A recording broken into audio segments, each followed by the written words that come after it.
حافظ قرآن رہتے ہیں۔ آپ دیکھیں، یہ الگ بات ہے کہ آج کے اس ماحول میں جہاں میٹلزم کا زمانہ ہے، مادیت کا زمانہ ہے، ایسے پروگرام، ایسے مناظر کی قدریں جو اس کا حق ہے ہم نہیں کرتے۔ ایک صافہ لیا گیا، اسٹیج لگایا گیا، بچوں کے سروں پہ دستار باندھی گئی، بچے خاموشی سے بیٹھ گئے، جلسہ ہو گیا، دعا ہو گئی، صلاۃ و سلام ہو گیا۔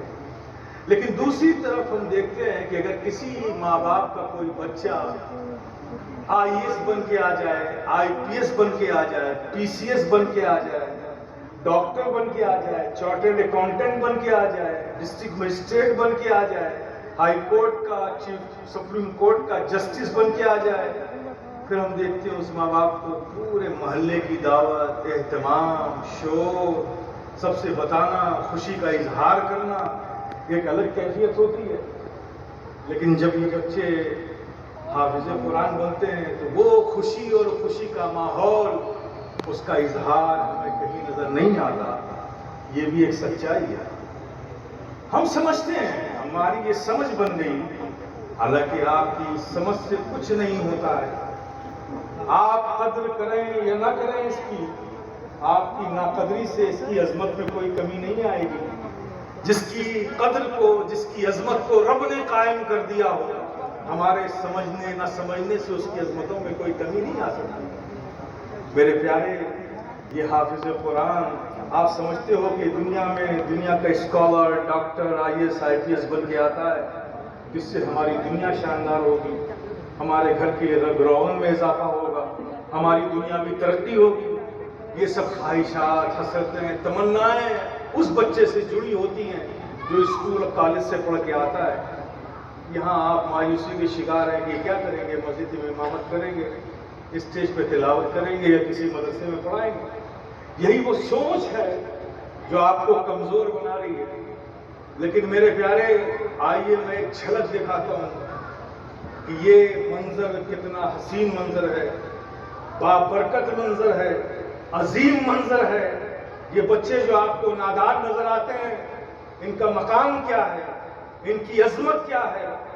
آپ دیکھیں، وہ بچہ، حالت یہاں تک ہے کہ ایک ماں باپ میں 2 بچے ہیں، ایک اسکول جاتا ہے تو اسکول جانے والے بچے کے لیے ماں جلدی اٹھتی ہے، اس کا ٹفن تیار کرتی ہے، اس کو رکشے سے یا بس سے چھوڑنے کے لیے جاتی ہے، اس کا ڈریس، یونیفارم پہناتی ہے، اور اسی گھر سے ایک بچہ مدرسے کے لیے آتا ہے۔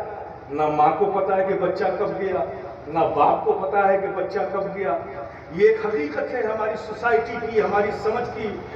لیکن میرے پیارے، میں بتانا یہ چاہتا ہوں، یاد رکھو، وہ بچہ جو اسکول جاتا ہے، گھر سے نکل کے وہ تمہاری تمناؤں کے سائے میں جاتا ہے، وہ تمہاری تمناؤں کے سائے میں جاتا ہے۔ اور وہ بچہ جو گھر سے نکل کر حفظ کرنے کے لیے مدرسے آتا ہے، وہ فرشتوں کے پروں کے سائے میں آتا ہے۔ وہ فرشتوں کے پروں کے سائے میں آتا ہے۔ ان کی عظمت یہ ہے، تو مجھے بتاؤ، وہ محلے کے لوگ خوش نصیب نہیں ہیں؟ اسی حافظ قرآن کی وجہ سے اس محلے میں روز فرشتوں کا آنا ہوتا ہے۔ یہ کتنے عظیم ہیں، جب حافظ ہو گئے یہ قرآن کے، تو یہ بچے صرف بچے نہیں رہے، یہ عظیم ہو گئے۔ میرے پیارے، ان کی قدر کرنا سیکھو۔ ان کے سینوں میں یہ صرف اسلم نہیں ہے، یہ اکرم نہیں ہے، یہ جاوید نہیں ہے، یہ عبدالرؤف نہیں ہے اب، بلکہ ان کے سینوں میں اللہ کا کلام محفوظ ہے۔ اور بات رہی عظمت کی، مت سوچو اپنی سمجھ سے، نہ میری نہ تیری، فیصلہ اگر کرنا ہے کہ یہ عظیم ہے، یا دنیا کے اسکول اور کالج سے پڑھ کر نکلنے والا اسکالرز، ڈاکٹر، جسٹس، جج وہ عظیم ہے، اگر یہ فیصلہ کرنا ہے تو آؤ چلتے ہیں، کہیں نہیں، خدا کے گھر میں چلتے ہیں، فیصلہ کر لیتے ہیں کہ ایک ہائی کورٹ کا جسٹس عظیم ہے یا مدرسے سے پڑھ کر نکلنے والا حافظ قرآن عظیم ہے۔ اس کا فیصلہ کہیں نہیں، خدا کے گھر میں کرتے ہیں۔ لاؤ ایک جسٹس کو اور لاؤ ایک حافظ قرآن کو۔ جب یہ دونوں جمع ہوں گے، نماز کا وقت ہوگا، تو تم دیکھو گے وہ جسٹس اس حافظ قرآن کے پیچھے کھڑا نظر آئے گا. جب وہ کہے گا اللہ اکبر تبھی جسٹس بھی کہے گا اللہ اکبر.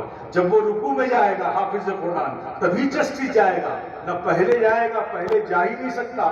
جب تک یہ حافظ قرآن نہ جائے وہ جا نہیں سکتا. وہ سجدے میں جائے گا حافظ قرآن تو وہ جسٹس بھی جائے گا. اور جب سجدے میں جائے گا حافظ قرآن اس کے پیچھے جسٹس جائے گا تو تم کھلی آنکھوں سے دیکھ سکتے ہو کہ جہاں حافظ قرآن کا پیر ہے وہاں جسٹس کا سر رکھا ہوا نظر آئے گا. اس لیے کہ یہ عام بچے نہیں رہے، یہ حافظ قرآن ہو گئے. ان کے سینوں میں قرآن حفظ ہے، محفوظ ہے. اللہ پاک ان بچوں کے سینوں میں جو قرآن انہوں نے اپنے اساتذہ کی محنت شاقہ سے اور اپنی محنت سے اپنے سینوں میں محفوظ کیا ہے رب کے فضل سے، اللہ پاک زندگی کی آخری سانسوں تک ان کے سینوں میں یہ قرآن محفوظ رکھے. آمین. اور یہ بچے دین و سنت کے صحیح خادم بنے. آپ بھی ان کی قدر کیجیے. یہ بڑا اہم مرحلہ ہے. بڑی خوشی ہوتی ہے کہ جب بچے حافظ قرآن بن کر نکلتے ہیں، اور آپ سب کے لیے بھی خوشی کا یہ مرحلہ ہے یہ بچے حافظ قرآن بنے. بہرحال میں کچھ باتیں جو میں نے آج کے لیے جس آیت کریمہ کو موضوع قرار دیا اس کے ذیل میں کچھ گفتگو کر کے آپ سے رخصت لوں گا. وَاشْكُرُوا لِي وَلَا تَكْفُرُونَ. اللہ تبارک و تعالیٰ ارشاد فرماتا ہے کہ تم میرے شکر گزار بندے بنے رہو اور میری نعمتوں سے انکار نہ کرو. وَاشْكُرُوا لِي وَلَا تَكْفُرُونَ. ہم سب کا رب ہم سب سے کہہ رہا ہے. کیا کہہ رہا ہے؟ کہ جو جو نعمتیں ہم نے تم کو دی ہیں ہر نعمت کا شکر ادا کرو. مطالبہ کس کا ہے؟ رب کا. کس سے؟ ہم سب سے. جو نعمتیں ہم نے دی ہیں ان ساری نعمتوں کا شکر ادا کرو. تو ظاہر رب کا مطالبہ ہے تو شکر تو ادا کرنا ہی ہوگا نا. کرنا ہے کہ نہیں کرنا؟ کرنا ہے. اب شکر ادا کرنا ہے تو پہلی بیسک نیڈ، پہلی ضرورت کیا ہے؟ کہ جانا جائے کہ شکر ادا کیسے ہوتا ہے. شکر ادا کرنا ہے تو شکر ادا کیسے کریں؟ شکر ادا کیسے ہوتا ہے؟